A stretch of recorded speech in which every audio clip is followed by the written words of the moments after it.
আসসালামু আলাইকুম, স্বাগত জানাচ্ছি আরটিভি সকালের সংবাদে। আপনাদের সঙ্গে আছি আমি ফাহমিদা সালাম। ঘূর্ণিঝড় রেমালের আঘাতে লণ্ডভণ্ড হয়ে গেছে দেশের উপকূলীয় অঞ্চল। ঝড়ের তাণ্ডবে বরিশালে ৩, ভোলায় ২, খুলনা, সাতক্ষীরা, কুয়াকাটা ও চট্টগ্রামে ১ জন করে মোট ১০ জনের মৃত্যু হয়েছে। তাদের বেশিরভাগই মারা গেছেন গাছচাপায় ও দেয়াল ভেঙে পড়ে। বাগেরহাটের মংলা, সাতক্ষীরা, পটুয়াখালী, কুয়াকাটা, খেপুপাড়া, বরগুনা, খুলনা, সুন্দরবনের ব্যাপক ক্ষতি হয়েছে। ঝড়ো বাতাসে বিধ্বস্ত হয়েছে ১.৫ লাখ ঘরবাড়ি, বাঁধ ভেঙে তলিয়ে গেছে গ্রামের পর গ্রাম, ভেসে গেছে মাছের ঘের।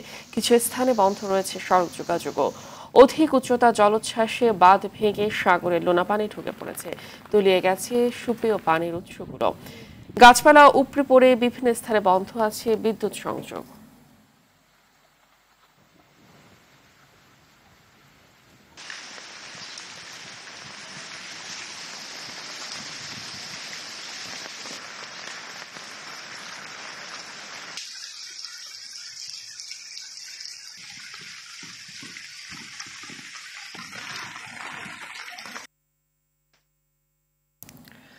আমাদের সহকর্মী SM শামসুর রহমান যোগ দিচ্ছেন বাগেরহাট থেকে। আমরা জানবো তার কাছ থেকে। শামসুর, ঘূর্ণিঝড় রেমালের ক্ষয়ক্ষতি কি ধরনের চিহ্ন রেখে গেছে সেখানে, এবং আশ্রয় কেন্দ্রে যারা আছেন তারা ফিরতে শুরু করেছেন কিনা জানাবেন।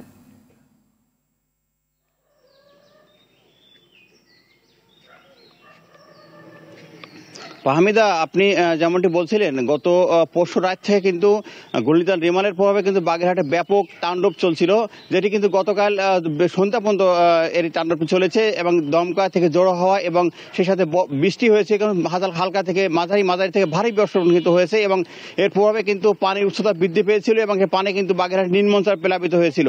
আমরা বিভিন্ন উপজেলায় খবর নিয়েছি, তারা সেখান থেকে বলছে তারা কিন্তু ব্যাপক পানির জলবদ্ধতার শিকার হয়েছে এবং প্রায় ৫ লাখ লোক জলবন্দী হয়ে পড়েছে বলে আমরা জানতে পেরেছি। আমি জানিয়ে রাখি যে যারা ঘূর্ণিঝড় আশ্রয় কেন্দ্রে এসেছিল তারা কিন্তু ফিরতে শুরু করেছে আজ সকালে। গত রাতেও কিন্তু বৃষ্টিপাত হয়েছে এবং আজ সকাল থেকে কিন্তু আকাশ পরিষ্কার হয়েছে, সূর্যের দেখা মিলেছে। এছাড়া বাগেরহাটের যে পল্লী বিদ্যুতের সাথে কথা বলেছি, পল্লী বিদ্যুতের জেনারেল ম্যানেজার আমাদের জানিয়েছেন তাদের প্রায় 4,85,000 গ্রাহক রয়েছে বাগেরহাটে। তার ভিতরে কিন্তু মাত্র 40,000 গ্রাহককে ইতিমধ্যে বিদ্যুৎ সংযোগ দেওয়া সম্ভব হয়েছে। ইতিমধ্যে কিন্তু শরণখোলা, মোড়লগঞ্জে কিন্তু সম্পূর্ণ বিদ্যুৎ বিস্তৃত রয়েছে এই দুটি উপজেলা। তো বাগেরহাটে অন্যান্য যে ক্ষতি হয়েছে তার ভিতরে কিন্তু সুন্দরবনের খুব ব্যাপক ক্ষতি হয়েছে। সুন্দরবনে কিন্তু যে টহল ফাঁড়ি আছে সেই ফাঁড়ির যে ঘরগুলো আছে, ঘরগুলো কিন্তু কোনো যাতে চাল উড়িয়ে নিয়ে গেছে, কোথাও অন্যরা পাকের ঘর সহ অন্যান্য ঘরগুলো উড়িয়ে নিয়ে গেছে কয়েকটি জেটি। এমনকি সুন্দরবন বিভাগ জানিয়েছেন এবং কি পরিমাণ পশু এবং গাছপালার ক্ষতি হয়েছে এটা কিন্তু এখন তারা নিরূপণ করতে পারেন। তারা বলছেন দ্রুত সময়ের মধ্যে তারা এটি নিরূপণে কাজ করবেন। জেলা প্রশাসক আমাদের জানিয়েছেন বাগেরহাটে যে প্রায় 10,000 ঘরবাড়ি সম্পূর্ণ বিধ্বস্ত হয়েছে এবং 35,000 ঘরবাড়ি আংশিক বিধ্বস্ত হয়েছে। যারা আংশিক বিধ্বস্ত হয়েছে তাদেরকে সহায়তা করা হয় বলে জেলা প্রশাসনের পক্ষ থেকে আমাদের জানানো হয়েছে। এখন কিন্তু বিভিন্ন এলাকা জলবদ্ধ রয়েছে এবং পানি কিছুটা কমতে শুরু করেছে বলে স্থানীয়রা আমাদের জানিয়েছেন। ফাহমিদ, এটাই ছিল বাগেরহাট থেকে আমার ঘূর্ণিঝড়ের সর্বশেষ।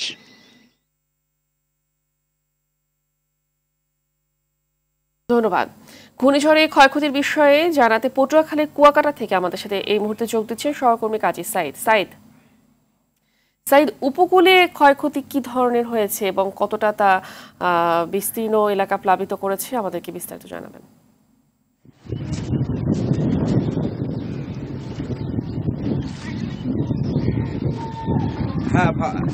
হ্যাঁ ফাহমিদা, আপনি যেমনটা জানতে চেয়েছেন, আসলে উপকূল থেকে যে ঘূর্ণিঝড় রেমালের প্রভাব কিছুটা কেটে গেছে, কিন্তু গতকাল থেকে কিন্তু এখনো কিন্তু আকাশ গোমট অন্ধকার রয়েছে।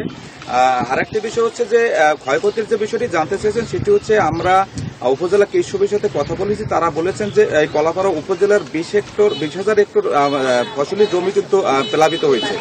আর এছাড়া বহু বাড়িঘর বিধ্বস্ত হয়েছে, গাছপালা ক্ষতিগ্রস্ত হয়েছে। তবে এখন পর্যন্ত উপজেলা প্রশাসনের তরফ থেকে কিন্তু এই ক্ষয়ক্ষতির সঠিকভাবে নিরূপণ করতে পারেনি। তারা একাধিক টিম মাঠে কাজ করছে। আজকে বিকাল নাগাদ তারা আসলে ক্ষয়ক্ষতির পরিমাণ তারা জানাতে পারবে। আর 3,000 মাছের ঘের এবং পুকুর কিন্তু আসলে প্লাবিত হয়েছে। আমি যে জায়গাটি দাঁড়িয়ে দেখতে পাচ্ছেন যে এখন এই জায়গাটি কিন্তু আসলে পানিতে প্লাবিত রয়েছে। তবে আজকে রাত্রে, কালকে বিকাল 5টা থেকে আজকে কিন্তু পানি বৃষ্টি না হওয়ার কারণে কিন্তু অন্তত 1 ফুট পানি কিন্তু ইতিমধ্যে কমে গেছে। আরেকটি বিষয় হচ্ছে যে উপজেলার কিন্তু 2টি জায়গায় কিন্তু বেড়িবাঁধ বিধ্বস্ত হয়েছে। সেখানে কিন্তু বেড়িবাঁধ বিধ্বস্ত হওয়ার কারণে কিন্তু মানুষের আরো বেশি ক্ষতি হয়েছে। আমি উপজেলার কয়েকজন বয়োবৃদ্ধ মানুষের সাথে কথা বলেছি, তারা যেটি বলেছেন সেটি হচ্ছে যে শিডর এবং আইলার যে মূল আঘাত কিন্তু আসলে উপকূলে এখান থেকে বয়ে গেছে, কিন্তু শিডর আইলার চেয়েও কিন্তু আসলে এই ঘূর্ণিঝড় রেমালের ক্ষতির পরিমাণটা একটু বেশি হবে। ফাহমিদা, এই ছিল আমার কাছে কুয়াকাটা থেকে সর্বশেষ। ধন্যবাদ। ঝড় সাইক্লোনে স্থলভাগের ক্ষয়ক্ষতি ও প্রাণহানি ঠেকাতে বরাবরই ঢাল হয়ে দাঁড়ায় সুন্দরবন। ঘূর্ণিঝড় রেমালের সামনেও বুক চিতিয়ে দাঁড়িয়েছে ৬,০০০ বর্গ কিলোমিটারের এই ম্যানগ্রোভ বন। যদিও রেমালের তাণ্ডবে সুন্দরবনের বিপুল সংখ্যক গাছপালা ভেঙে পড়েছে, বিস্তীর্ণ বনভূমি তলিয়ে যাওয়ায় হুমকিতে পড়েছে জীববৈচিত্র্য। বাগেরহাট প্রতিনিধি শামসুর রহমানের রিপোর্ট, জানাচ্ছেন সাইয়েদ মাহমুদ। সিডর, আইলা, আম্পান, ইয়াস থেকে রেমাল, এক বুকে কত ঝড়ই তো সহ্য করল সুন্দরবন। রেমালের তাণ্ডবে খুলনা সহ দেশের উপকূলীয় অঞ্চলগুলো লণ্ডভণ্ড। তবে ক্ষয়ক্ষতি আরও বেশি হতে পারত যদি না বাতাসের গতিবেগ কমিয়ে দিত এ বন। আবহাওয়া অফিসের তথ্য অনুযায়ী মংলার দক্ষিণ পশ্চিম দিক দিয়ে খেপুপাড়া উপকূল অতিক্রম করে ঘূর্ণিঝড় রেমাল। তবে যাত্রাপথে বড় ঝাপটা দিয়ে গেছে সুন্দরবনে। বন বিভাগের তথ্য বলছে জোয়ারের পানি বনের কোথাও কোথাও ৫ থেকে ৮ ফুট উচ্চতায় পৌঁছে গিয়েছিল। এত পরিমাণ পানি হয়নি, প্রচুর পানি হয়েছে, যা সাধারণ জোয়ার থেকে প্রায় ৫-৬ ফুট উঁচু হবে। আর আমাদের এখানে যে বন্যপ্রাণীগুলো আছে এগুলো সম্পর্কে আমার যতটুকু ধারণা যে কোনো ক্ষয়ক্ষতি হয়নি। আর সুন্দরবনের ভিতরে যে বন্যপ্রাণীগুলো আছে সেগুলো আসলে অ্যাডাপ্টেশন আছে, তারা এই প্রতিকূল অবস্থা বাড়ি থাকতে পারে। বন বিভাগ বলছে রেমাল ঝড়ে বনের গাছপালা ভেঙে গেছে। উঁচু জোয়ারে প্রাণহানির শঙ্কা তৈরি হয়েছে বাঘ, হরিণ সহ বিভিন্ন বন্যপ্রাণীর। তাছাড়া সাগরের নোনা পানি মিশে গেছে বনের মিঠা পানির পুকুরে। এতে আগামী কয়েকদিন খাবার পানি সংকট দেখা দিতে পারে বনে। তবে যথাযথ পদক্ষেপে প্রাণীরা বেঁচে যাবে বলে প্রত্যাশা এই কর্মকর্তার। সুন্দরবনে অষ্টাশিরা পুকুর খনন করা হয়েছে, যা খুব উঁচু করা হয়েছে। এছাড়া কিছু টাইগার টিলা করে দেওয়া হয়েছে, যেখানে এই দুর্যোগপূর্ণ আবহাওয়ায় এই বন্যপ্রাণীগুলো সেখানে আশ্রয় নিতে পারে। আর আমাদের গরম জলে যে ক্যাপটিভ বন্যপ্রাণীগুলো আছে এগুলো এখনো ভালো আছে। এখনো পর্যন্ত আমার জানার মধ্যে কোনো ক্ষয়ক্ষতি হয়নি। গাছপালার কিছু ক্ষয়ক্ষতি করতে ডালপালা ভাঙছে এভাবে দেখা যাচ্ছে, তবে অন্যান্য গাছ, বড় গাছ ভাঙার কোনো আমি দেখি নাই। ২০০৭ সালে সিডরের আঘাতে মৃত্যু হয় প্রায় ৩৫০০ মানুষের। তবে বহু মানুষ বেঁচে যায় সুন্দরবনের কারণেই। এ বনের ভৌগোলিক অবস্থানটাই বাংলাদেশের জন্য বড় আশীর্বাদ। তাই বনের যত্ন নিতে হবে, প্রকৃতিকে থাকতে দিতে হবে নিজের মতো, এমনটাই বলছেন পরিবেশবিদরা। সাইয়েদ মাহমুদ, RTV। দর্শক, সাতক্ষীরায় রয়েছে সহকর্মী সাকিবুর রহমান, সরাসরি যোগ দিচ্ছেন তিনি। সাকিব, আজকের আবহাওয়া কেমন দেখছেন, আর সুন্দরবনের জন্য কতটুকু রক্ষা পেয়েছে উপকূল, বিস্তারিত জানাবেন।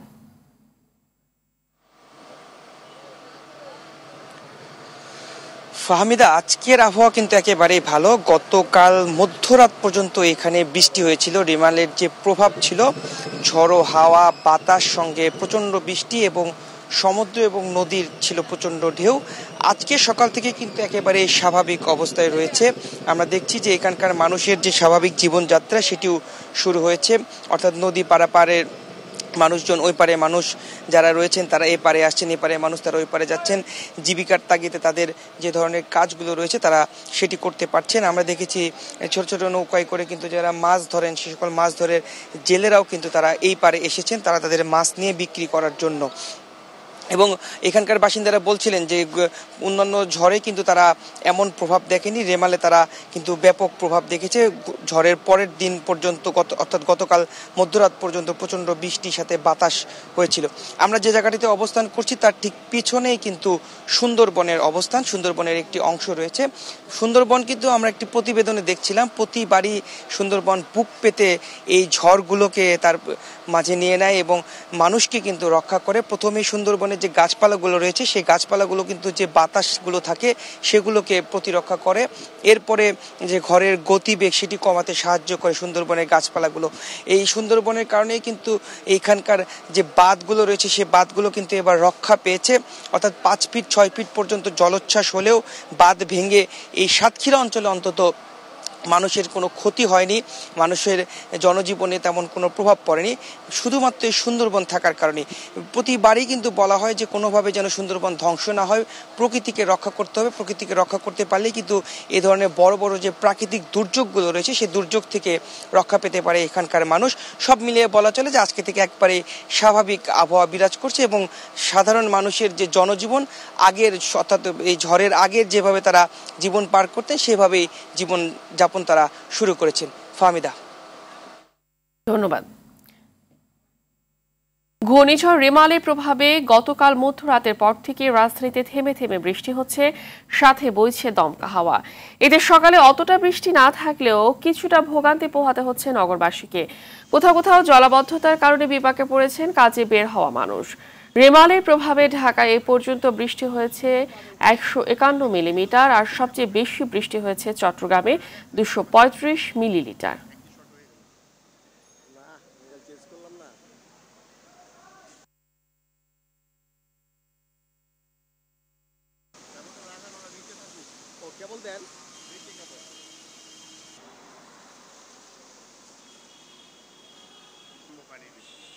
আমি তো পারবো এখান থেকে পেলেও ওই ফিলটা পাবে না, দরকার হলে আপনি বাম পাশে একই শট হয়ে গেল না, চেঞ্জ করলাম না। দর্শক, রাজধানীর রাজারবাগ এলাকা থেকে আমাদের সাথে যুক্ত হচ্ছেন সহকর্মী আর বাদল। ঘূর্ণিঝড় রেমালের প্রভাবে রাজধানীতে কতটুকু পড়েছে এবং কোথাও কোনো জলাবদ্ধতা আছে কিনা এখনো, আর অফিস গামী মানুষদের কি পরিমাণ ভোগান্তি পোহাতে হচ্ছে এই কারণে জানাবেন। ফাহমিদা, অফিসগামী মানুষরাই সবচেয়ে বেশি ভোগান্তিতে পড়েছেন। এছাড়াও যেসব অভিভাবকরা শিক্ষার্থীদের নিয়ে বিভিন্ন শিক্ষা প্রতিষ্ঠানে যাচ্ছেন তারাও বেশ ভোগান্তিতে রয়েছেন। আমি রাজারবাগ এবং শান্তিনগর এই এলাকাটিতে রয়েছি। এখানে এখন পর্যন্ত হাঁটু পানি বা কোথাও কোথাও তারও বেশি পানি নিয়ে জলাবদ্ধতা তৈরি হয়েছে। এখানে এই জলাবদ্ধতা ভেঙেই আসলে এই এলাকার মানুষজনকে চলাচল করতে হচ্ছে, বিশেষ করে যাদের একান্ত প্রয়োজন ছাড়া মানুষজন ঘর থেকে বের হচ্ছে না। অনেকের সাথে কথা বলেছি, তারা বলছেন যে এই এলাকার এই চিত্র দীর্ঘদিন ধরে রেমালের প্রভাবে যে বৃষ্টি হয়েছে, গতকাল থেকে থেমে থেমে বৃষ্টি হয়েছে, সে বৃষ্টিপাতের কারণে এই পানি জমে গেছে। আমরা দেখেছি সকাল 8টার পর থেকে রাজধানীতে তেমন কোনো বৃষ্টি হয়নি, কিন্তু তারপরেও এখানে পানি জমে রয়েছে। এলাকাবাসী বলছেন যে এখানে এখন পানি কমে গেছে, এখানে প্রায় কোমর পানি ছিল, একটু বৃষ্টিতেই এখানে পানি জমে যায়, তেমনটি তারা বলছিলেন। শুধু এই যে শান্তিনগর বা রাজারবাগ এই এলাকায় নয়, রাজধানীর যাত্রাবাড়ি, মিরপুর সহ বিভিন্ন এলাকাতেই এরকম পানি জমেছে এবং এলাকাবাসী জানিয়েছেন যে এই ভোগান্তিতে রক্ষার জন্য সিটি কর্পোরেশন এবং নগর কর্তৃপক্ষ যারা আছেন তারা যেন সঠিকভাবে দায়িত্ব পালন করেন এবং এই ড্রেনেজ ব্যবস্থা যাতে ঠিক হয় এবং পানি যেন দ্রুত নেমে যায়, মানুষের ভোগান্তি কম হয়, সেই বিষয়ে তারা দাবি জানিয়েছেন। আবহাওয়া অফিস জানিয়েছে রেমাল আজকে সম্পূর্ণটা চলে গেলেও আজকেও বৃষ্টি হতে পারে, সেই বৃষ্টির প্রভাবে হয়তো ভোগান্তি নগরবাসীর আরও বাড়তে পারে, এরকমটি আভাস আবহাওয়া অফিস দিয়েছে। কিন্তু এই যে বৃষ্টিপাতের কারণে জলাবদ্ধতা, এটি আসলে মানুষের ভোগান্তি বাড়িয়েছে। যানবাহন কম থাকার কারণে কর্মস্থলে যেতেও মানুষকে অনেক ভোগান্তিতে পড়তে হয়েছে। তো ফাহমিদা, এই ছিল আমার কাছে রাজারবাগ এলাকা থেকে রেমালের প্রভাবের সর্বশেষ খবর। ধন্যবাদ। দর্শক, ঘূর্ণিঝড় রেমালে রাজধানীর পরবর্তী অবস্থা কেমন তা জানাতে রাজধানীর রমনা এলাকা থেকে আমাদের সাথে যুক্ত হচ্ছেন সহকর্মী বিল্লাল হোসেন। বিল্লাল, রাস্তার কি অবস্থা দেখছেন এবং গাছপালা ভেঙে কোথাও কোনো প্রতিবন্ধকতা সৃষ্টি হয়েছে কিনা? ভাবিদা, আসলে আপনাকে বলে রাখি যে ঘূর্ণিঝড় যে রেমাল, তার প্রভাব কিন্তু রাজধানী সহ কিন্তু সারা দেশে পড়েছে। আমি যদি আপনাকে রাজধানীর চিত্রটি বলে রাখি, রাজধানীতে জলাবদ্ধতার পাশাপাশি রেমালের যেই গত রাত থেকে যে তীব্র যে ঝড়ো বাতাস, তার ফলে কিন্তু যে গাছপালা রয়েছে সেই কিন্তু অনেকগুলো ভেঙে পড়েছে। আমি এই মুহূর্তে যে রমনা এলাকায় আপনাকে বলে রাখি, এই এলাকাতে কিন্তু প্রচুর কিন্তু গাছ রয়েছে। আপনি দেখতে পাচ্ছেন যে রাতে যেই ঝড়ো হাওয়া ছিল, ঝড়ো হাওয়ার মধ্যে কিন্তু সবগুলো গাছ কিন্তু ঢালা, কোথাও কোথাও গাছের ঢালা ভেঙেছে, কোথাও কোথাও পুরো গাছ ভেঙে রাস্তার মধ্যে পরে প্রতিবন্ধকতা তৈরি হয়েছে। পরে কিন্তু সাথে সাথে ফায়ার সার্ভিস ও সিটি কর্পোরেশনের যে পরিচ্ছন্নতা কর্মী যারা আছেন তারা কিন্তু সেটি সরিয়ে রাস্তার পাশে রেখেছেন। আর পাশাপাশি যে বলে রাখি যে যেগুলো সড়কগুলো রয়েছে সড়কের মাঝে যে ডিভাইডার রয়েছে সেই ডিভাইডারে অনেক গাছ ছিল, সেই গাছগুলো বিভিন্ন জায়গায় কিন্তু দেখছি পড়েছে। পাশাপাশি এই গাছে যে সকল পশু পাখি ছিল আমরা অনেক জায়গায় দেখেছি যে বিশেষ করে রমনা পার্কের যেই পশু পাখি অনেক জায়গায় কিন্তু পড়েও আমরা থাকতে দেখেছি। তো বলা যায় যে জনজীবনের যে পাশাপাশি যে সাধারণ যে প্রাকৃতিক দুর্যোগে কিন্তু পশুদের কিন্তু একটা বিভীষিকাময় পরিবেশ তৈরি হয়েছে। আর বলে রাখি যে রাজধানী যে শুধু রমনা এলাকা না, রাজধানী যে আশপাশে যে অন্যান্য যে এলাকাগুলো রয়েছে প্রত্যেকটা এলাকাতে যে পার্ক রয়েছে প্রত্যেকটি পার্কে কিন্তু প্রচুর পরিমাণে কিন্তু গাছ ভেঙে পড়েছে। পাশাপাশি গাছের কারণে কিন্তু অনেক জায়গায় বিদ্যুৎ সংযোগ কিন্তু বিচ্ছিন্ন রয়েছে, সেটি কিন্তু আমরা দেখেছি। কারণ আমরা দেখেছি যে গাছ পড়ার সাথে সাথে যে সকল রাস্তার পাশে যে বিদ্যুতের সংযোগ ছিল সেটি তার সহ কিন্তু সরে গেছে। তো এই পুরো বিষয়টি কিন্তু ঠিক করতে কিন্তু কিছুটা সময় লাগতে পারে, ফলে কিন্তু অনেক জায়গায় কিন্তু বিদ্যুৎ বিচ্ছিন্ন রয়েছে। তো বলা যায় যে এখন যেহেতু আবহাওয়া অনেকটা অনুকূলে আছে সেই করতে এখন কোনো ঝড় নেই। তো এই ছিল রাজধানী রমনা এলাকা থেকে আমার কাছে সর্বশেষ। ফাহমিদা। ধন্যবাদ। অরক্ষিত উপকূল আর দুর্বল বেড়িবাঁধ রেমালের ক্ষতির মাত্রা বহুগুণ বাড়িয়েছে। উপকূল জুড়ে বনায়ন না থাকায় আর রক্ষণাবেক্ষণহীন বেড়িবাঁধের কারণে জলোচ্ছ্বাসের পানি সহজেই ঢুকে পড়ে। এতে সম্পদ ও ফসলের ব্যাপক ক্ষতি হয়। পরিবেশবিদ শরীফ জামিল মনে করেন পরিকল্পনার গলদের কারণে এমনটি হচ্ছে। জলবায়ু বিশেষজ্ঞ ডক্টর আইনুন নিশাদ ঘূর্ণিঝড়ের ক্ষতি এড়াতে বাঁধগুলোর উচ্চতা বাড়ানোর পরামর্শ দেন। সাদিয়া কানিজের রিপোর্ট। প্রবল ঘূর্ণিঝড় রেমাল ৬ জেলার অন্তত ১০ জনের প্রাণ কেড়ে নেয়। ক্ষতিগ্রস্ত হন উপকূলের ১৯ জেলার অন্তত ৩৭,৫৮,০০০ মানুষ।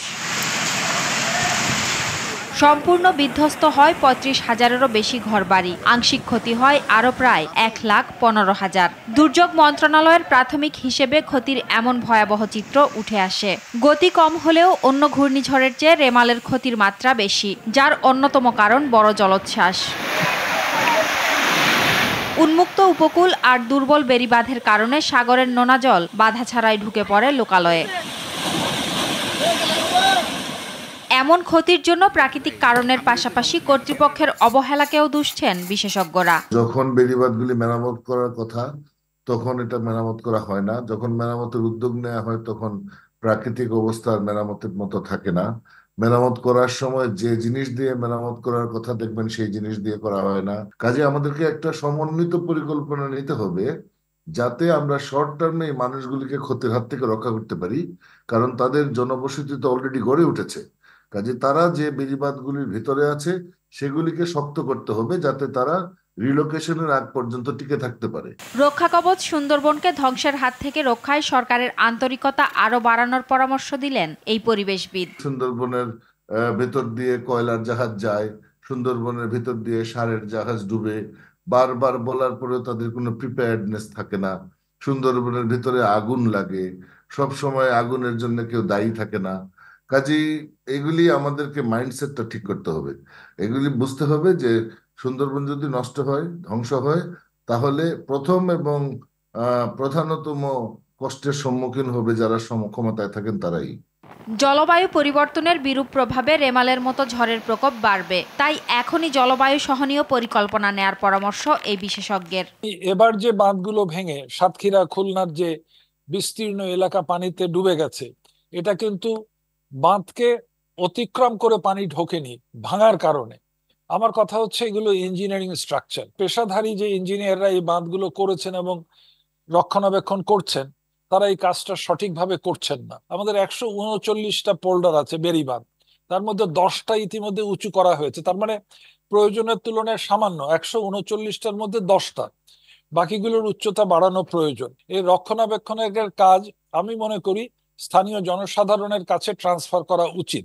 বিশ্বব্যাংকের প্রতিবেদন বলছে জলবায়ু পরিবর্তনের কারণে দেশে বছরে ঘূর্ণিঝড়ের আর্থিক ক্ষতির পরিমাণ 10,000 কোটি টাকা। এই বিপুল ক্ষতি এড়াতে দ্রুত পদক্ষেপ নেয়ার বিকল্প নেই। সাদিয়া কানিজ, RTV, ঢাকা। ক্রীড়াক্ষেত্রে সাফল্য পেতে আগামী বাজেটে প্রয়োজনীয় অর্থ বরাদ্দের উপর জোর দিয়েছে সংশ্লিষ্টরা। তাদের মতে যুব ও ক্রীড়া বাজেট একসাথে হওয়া বরাদ্দ কম মেলে, ফলে অর্থাভাবে তৃণমূল থেকে খেলোয়াড় তুলে আনা সম্ভব না, আর এতে বাধাগ্রস্ত হচ্ছে ক্রীড়ার সার্বিক উন্নয়ন। আতিকুল ইসলাম শাকিলের রিপোর্ট। সরকারের যতগুলো মন্ত্রণালয় আছে তার মধ্যে সবচেয়ে কম বরাদ্দ পাওয়া খাতের একটি ক্রীড়া মন্ত্রণালয়। অনেক ক্ষেত্রে বরাদ্দ বাড়লেও ক্রীড়ার জন্য বাজেট বরাবরই থেকেছে অবহেলিত। আগেরবারের চেয়ে চলতি অর্থ বছরে প্রায় 20% কমানো হয়েছে যুব ও ক্রীড়া মন্ত্রণালয়ের বাজেট। আবার এ খাতে বরাদ্দ যা আসে তার বেশিরভাগই খরচ হয় অবকাঠামোগত উন্নয়নে। তৃণমূল থেকে খেলোয়াড় তুলে আনতে যেখানে নিয়মিত খেলার আয়োজন জরুরি, সেখানে অর্থাভাবেই তা সম্ভব হচ্ছে না। যে ছেলেমেয়েরা আসে ঘুরে উঠে আসে অত্যন্ত মধ্যবিত্ত নিম্ন মধ্যবিত্ত থেকে, যদি আমরা ফ্যামিলিকে সাপোর্ট দিই তাহলে কিন্তু তাদের পিছুটান থাকে না, তারা কিন্তু পিছুটান নিয়েই কিন্তু খেলাধুলায় আসে। আর অ্যাথলেটিক্সটা হচ্ছে এত সেন্সিটিভ যে তার কিন্তু পিছুটান বা যদি কোনো ধরনের অব্যবস্থাপনা বা যদি সংকট থাকে তারা কিন্তু অগ্রসর হতে পারবে না, ডেভেলপমেন্ট হতে পারবে না। আমি আন্তঃজেলা ভলিবল করছি, যুব ভলিবল প্রতিযোগিতার আয়োজন করছি, স্কুল ভলিবল প্রতিযোগিতার আয়োজনের উদ্যোগ নিয়ে আমি আর্থিক কারণে করতে ফেল করেছি, যেখানে গোড়া। চলতি অর্থ বছরে যুব ও ক্রীড়া মন্ত্রণালয়ের জন্য বরাদ্দ ছিল 1300 কোটি টাকা, যা মোট বাজেটের 0.2%-এরও কম। এর মধ্যে ক্রীড়া খাতের জন্য ছিল 1/3, বাকি বরাদ্দ যায় যুবতে। এ অর্থ দিয়েই চালাতে হয় 58টি ফেডারেশনের সব কার্যক্রম। শুধু খেলোয়াড় জন্য বা খেলার দল গঠনের জন্য বলি বা প্রশিক্ষণের জন্য বলি, বিদেশের দল প্রেরণের জন্য বলি, তেমন টাকার সংখ্যা খুবই নগণ্য হয়ে যায়। আমি 2 গুণ 3 গুণ না 10 গুণ বেশি করলেও এটা ওভারকাম হবে না, কারণ আমরা যে জিনিসগুলি চাচ্ছি এটা কিন্তু মানে আমাদের যে বাজেট বহির্বিশ্বের একজন অ্যাথলেটের বাজেটের সমান নয়। তবে জাতীয় ক্রীড়া পরিষদ এনএসসি বলছে, উপজেলা পর্যায়ে শেখ রাসেল মিনি স্টেডিয়াম তৈরির প্রকল্প শেষ হলে মাঠের সমস্যা অনেকটাই কেটে যাবে। পাশাপাশি আগামী অর্থ বছরে নতুন করে 8টি জেলা স্টেডিয়ামকে সংস্কারের আওতায় আনতে যাচ্ছে তারা, যেখানে অ্যাথলেটিক্সের জন্য থাকবে রানিং ট্র্যাক, থাকবে সম্ভাবনাময় 11টি খেলার বিশেষ সুবিধাও। এটা বেশ বড় ধরনের, প্রায় 500+ কোটি টাকার সারা দেশে বিভিন্ন খেলাধুলার যাতে বিশাল বিস্তার ঘটে, সেই আলোকে মেনলি আমরা এইটা ডিপিপিটা তৈরি করা হয়েছে। এখানে প্রতিটা উপজেলায় আমরা একটা খেলাধুলার জন্য একটা মাঠ নিশ্চিত করতে পারতেছি প্রকল্পের মাধ্যমে। প্রতিটা উপজেলাতে নির্দিষ্ট একটা জায়গা থাকবে যেখানে উন্মুক্ত থাকবে সকলের জন্য, যে কোনো মানুষ এসে যে কোনো সময় খেলাধুলা করতে পারবে। তবে সংশ্লিষ্টরা বলছেন, ক্রীড়াক্ষেত্রে সাফল্য তুলে আনতে কেবল মাঠের সমস্যা সমাধানই যথেষ্ট নয়, একই সাথে খেলোয়াড় তুলে আনার প্রতিও মনোযোগী হওয়ার পরামর্শ তাদের। এজন্য ক্রীড়াক্ষেত্রে দীর্ঘমেয়াদী পরিকল্পনার পাশাপাশি তা বাস্তবায়নে বড় বাজেটের বিকল্প নেই বলে মনে করেন ক্রীড়া সংশ্লিষ্টরা।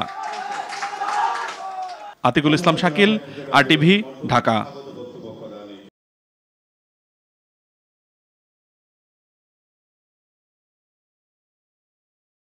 আমাদের সার মাটির দাম যদি সরকার একটু কমায় তাহলে আমাদের চাষ করাটা সুবিধা হয় বা আমরা লাভবান হতে পারি। আর সার, তেল, ডিজেলেরও ভ্যাটটা যদি সরকার কমায় তাহলে আমাদের একটু চাষ করে লাভবান হই।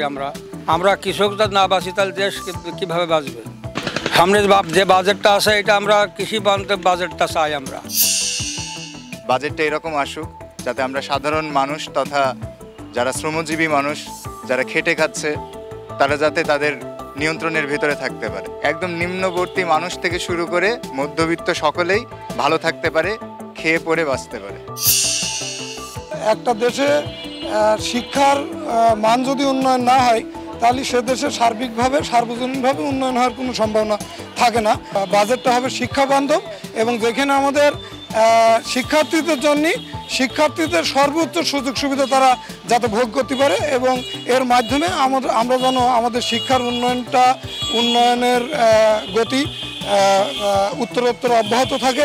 শুরুতে ন্যাশনাল লাইফ ইন্স্যুরেন্স আন্তর্জাতিক সংবাদ।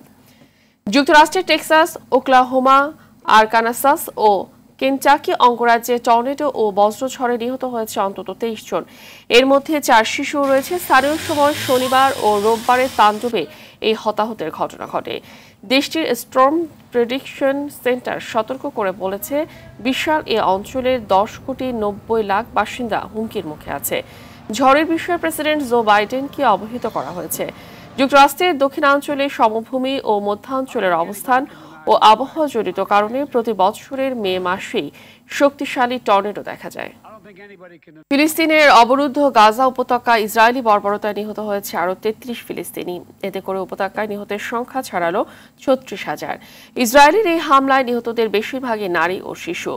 এছাড়া গেল বছরের অক্টোবর থেকে চলা এই হামলায় আহত হয়েছে আরও 81,000-এরও বেশি ফিলিস্তিনি।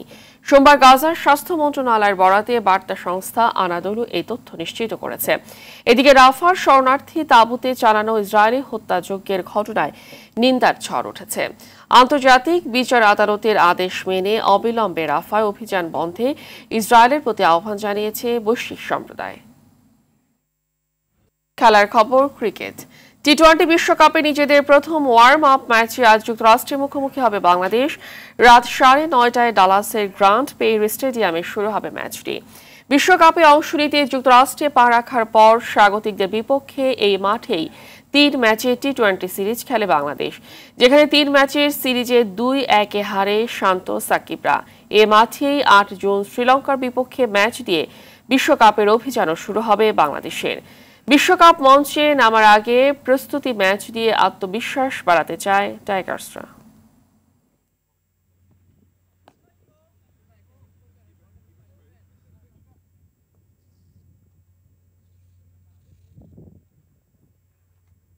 সকালের সংবাদ এই পর্যন্তই। সর্বশেষ সংবাদ জানতে যেকোনো মোবাইল ফোন থেকে 2414 নাম্বার ডায়াল করুন। মধ্যাহ্নের সংবাদ দুপুর 12টায় দেখার আমন্ত্রণ রইল। ধন্যবাদ।